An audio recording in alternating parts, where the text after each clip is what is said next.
దేవుని ఘనమైన నామమునకు స్తోత్రములు. ఈ వాగ్దానం వింటున్న మీకందరికీ మన ప్రభువును ప్రియ రక్షకుడైన యేసుక్రీస్తు నామములో శుభములు, మా హృదయపూర్వకమైన వందనములు తెలియచేస్తున్నాం.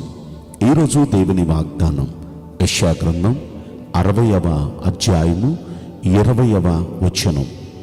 యెహోవాయే నీకు నిత్యమైన వెలుగుగా ఉండును, నీ దుఃఖ దినములు సమాప్తములగును. ఈ మంచి వాగ్దానం వింటున్న మనందరి వెనుకడిలో మన మంచి దేవుడు నెరవేర్చునుగాక. ఆమేన్. ప్రియ దైవ జనాంగమా, ఇన్నాళ్ళు మన జీవితంలో ఉన్న సమస్యలను బట్టి, బాధలను బట్టి, ఇరుకు ఇబ్బందులను బట్టి దుఃఖపడుతూ, నిట్టూర్పులు ఏడుస్తూ, మనం వేదన పడుతూ మన దినాలు మనం గడిపామేమో. అయితే మన దేవుడు మన దుఃఖ దినాలు ఆయన సమాప్తం చేయబోతున్నాడు. మనం ఇక దుఃఖపడాల్సిన అవసరం లేదు. ఉప్పొంగే సంతోషంతో మనం నిండబోతున్నాం.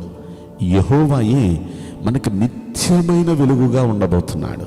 నిత్యమైన వెలుగు అంటే ఇక ఆ వెలుగుకు అస్తమించిపోవటం అనేది ఉండదు. ఆ పైన అంటాడు, నీ సూర్యుడికను అస్తమించడు.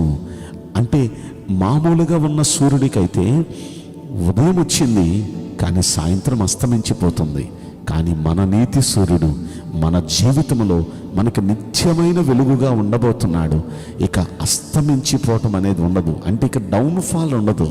ఇంతకుముందు చాలా బ్యాడ్ టైం మీరు చూచారేమో, చెడ్డ దశ మీరు చూచారేమో, చాలా ఇబ్బందులు, చాలా టార్చర్, ఈ టెన్షన్స్ పడలేక అయ్యా నన్ను తీసుకెళ్ళిపో ప్రభు అని కూడా ప్రార్థన చేసిన భక్తులు ఉన్నారేమో. అయితే ఈ రోజున ప్రభు అంటున్నారు, నీ దుఃఖ దినాలు సమాప్తమైనవి, నేను నీకు నిత్యమైన వెలుగుగా ఉండబోతున్నాను. ఇక నీ వెలుగు ఆరిపోవటం, క్షీణించిపోవటం అనేది ఉండదు అని ప్రభు మనతో చెప్తున్నారు. అయితే ఇలాగ మన జీవితంలో జరగాలంటే మనం ఏం చేయాలి అని మనం ఆలోచిస్తే 59వ అధ్యాయం యెషయా గ్రంథంలో 20వ వచనంలో మనం చూస్తే, మనం తిరుగుబాటు చేయటం మాని దేవుని వైపుకు మనం మళ్ళుకుంటే అప్పుడు మన యొద్దకు మన విమోచకుడు వస్తాడు, మనతో నిబంధన చేస్తాడు. మనతో ఆయన నిబంధన చేస్తే ఇక మన పరిస్థితులన్నీ మారిపోతాయి.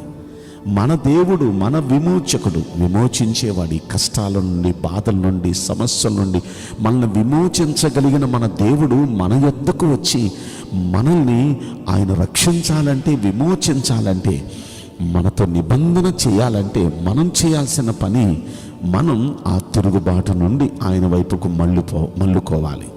నిజంగా ఇశ్రాయేలీలు అప్పటికి వారి పరిస్థితి ఎలా ఉంది? మనం ఈ అధ్యాయంలో 12వ వచనం, యెషయా గ్రంథం 59:12లో చూస్తే వారు అంటున్నారు, అయ్యా మేము చేసిన తిరుగుబాటు క్రియలు నీ ఎదుట విస్తరించి ఉన్నాయి అంటారు. మా పాపములు మా మీద సాక్ష్యం పలుకుచున్నాయి అంటారు. మా తిరుగుబాటు క్రియలు మాకు కనపడుచున్నాయి అంటారు. మా దోషములు మాకు తెలిసే ఉన్నాయి అంటారు. తిరుగుబాటు చేయుటయు, యెహోవాను విసర్జించుటయు, మా దేవుని వెంబడింపకయు ఉండటం, అది బాధకరమైన మాట. ఇట్లాంటివన్నీ మాట్లాడటం, ఇదంతా మా జీవితంలో జరుగుతుందయ్యా. అయ్యా ఈ తిరుగుబాటు మేము చేస్తున్నాం, మాకు తెలుస్తుందయ్యా, మాకు అర్థమవుతుంది.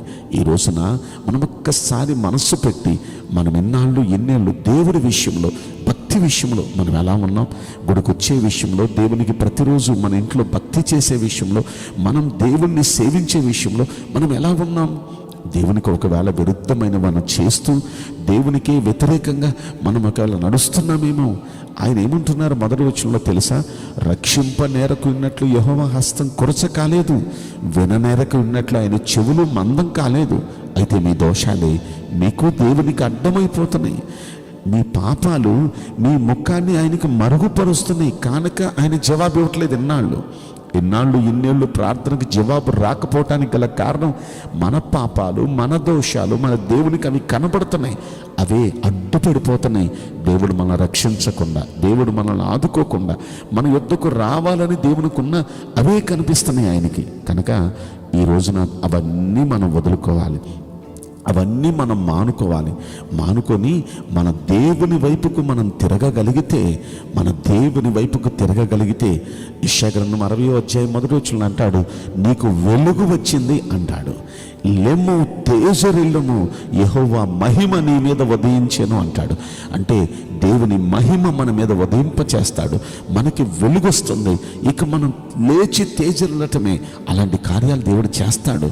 అలాంటి కార్యాలు చేస్తూ ఆయన రోజు ఇస్తున్న వాగ్దానం ఏంటో మనం విన్నాంగా, ఆయన మనకు నిత్యమైన వెలుగుగా ఉంటాడు.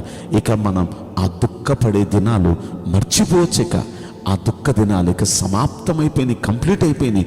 ఇక ఆనందమే, ఇక సంతోషమే, ఇక దేవునితో కూడా మనం సంబరమే. కాబట్టి అలాంటి ఆనందకరమైన పరిస్థితులు రావాలంటే మనస్ఫూర్తిగా దేవుని వైపుకు మనం తిరుగుదాం. ఆ తిరుగుబాటు చేయటం, దేవునికి వ్యతిరేకమైన పనులు చేయటం, దేవునికి ఇష్టం లేని మాటలు మాట్లాడటం, దేవునికి ఇష్టం లేనట్లుగా ప్రవర్తించడం, అవి మనం మాని ఆయన వైపుకి తిరగగలిగితే ఖచ్చితంగా ఆయన మేలు చేయటానికి ఆయన సిద్ధంగా ఉన్నాడు. మనం ఎన్నాళ్ళు మనం ఎదురు చూస్తున్న ఆ మంచి రోజులు మనకు వచ్చేటట్టుగా ఆయన చేయటానికి సిద్ధంగా ఉన్నాడు. కనుక ఈ వాగ్దానం వింటున్న మనందరం మనస్ఫూర్తిగా ఆయన వైపు తిరుగుదామా? ఆయనకి ఇష్టం లేని ఆ తిరుగుబాటును మానేసేద్దామా? అది మానేసి ఆయన వైపు తిరిగితే ఖచ్చితంగా మన దగ్గరకు వస్తాడు. ఆయన ఖచ్చితంగా మనల్ని విమోచిస్తాడు, మనతో నిబంధన చేస్తాడు. ఇక మనకు ఆ దుఃఖ దినాలు ఇక ఉండవు. మనం నిత్య ఆనందం ప్రభు సన్నిధిలో మనం పొందుతాం. అలాంటి ఆనందం వింటున్న ప్రతి ఒక్క వ్యక్తికి మన మంచి దేవుడు అనుగ్రహించునుగాక. ఆమేన్. నేను మీకోసం ప్రార్థన చేయబోతున్నాను. పరిశుద్ధుడా, ప్రేమగల యేసురాజా, మీ పరిశుద్ధ బంగారు పవిత్రమైన నామమునకు నిండు మనసుతో కోట్ల కొలదిగా స్తుతులు, స్తోత్రములు, వందనాలు చెల్లిస్తున్నాం. ఈ వాగ్దానం వింటున్న ప్రియుల జీవితంలో దయచేసి ఈ వాగ్దానం నెరవేర్చి కృప చూపించండి అయ్యా. వారి దుఃఖ దినాలు ఆనందంగా మార్చండి. వారికి వెలుగు ఇక ఎప్పుడూ నిలిచి ఉన్నట్లుగా మీ వెలుగు మయంగా వారిని చేసి ఆశీర్వదించమని ఈ కొద్ది మనవులు నజరుడైన యేసుక్రీస్తు ప్రశస్తమైన నామములో మిక్కిలి వినయముతో ప్రార్థించి బ్రతిమలాడి వేడుకుంటున్నాం ప్రియ పరలోకపు తండ్రి. ఆమేన్. May God bless you all. Thank you.